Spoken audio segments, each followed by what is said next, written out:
ঢাকা বিশ্ববিদ্যালয়ের কেন্দ্রীয় ছাত্র সংসদ ডাকসু নির্বাচনে ছাত্র শিবিরের অভাবনীয় জয় দেশের ছাত্র রাজনীতিতে নতুন দিগন্ত খুলে দিয়েছে।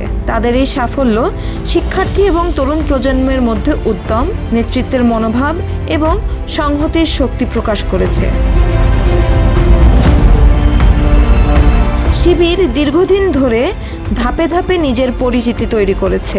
সামাজিক কাজ, শিক্ষার্থী কল্যাণমূলক কর্মকাণ্ড এবং বিশ্ববিদ্যালয় ভিত্তিক কার্যক্রমের মাধ্যমে তারা নিজেকে একটি দায়িত্বশীল ও সক্রিয় ছাত্র সংগঠন হিসেবে প্রতিষ্ঠিত করেছে।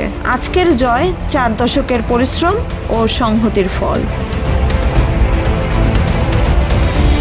বিশেষজ্ঞরা মনে করেন, বিশ্ববিদ্যালয়ের রাজনীতিতে ছাত্র শিবিরের জয় শুধু শিবিরের জন্য নয়, বরং দেশের ছাত্র রাজনীতির জন্য একটি ইতিবাচক সংকেত। এটি দেখাচ্ছে তরুণরা সংহতি, নেতৃত্ব এবং ন্যায্য প্রক্রিয়াকে গুরুত্ব দিচ্ছে।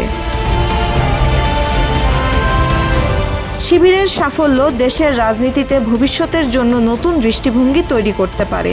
তাদের শৃঙ্খলা, নেতৃত্ব এবং সামাজিক দায়বোধের মান দেখে বোঝা যায় তারা একটি শক্তিশালী দল হিসেবে জাতীয় পর্যায়ে ইতিবাচক ভূমিকা রাখতে সক্ষম। অতএব ডাকসু ও জাকসুতে ছাত্র শিবিরের জয় কেবল একটি নির্বাচনী সাফল্য নয়, বরং এটি বাংলাদেশের ছাত্র রাজনীতিতে প্রগতির, সংহতির এবং দায়িত্বশীল নেতৃত্বের প্রতীক।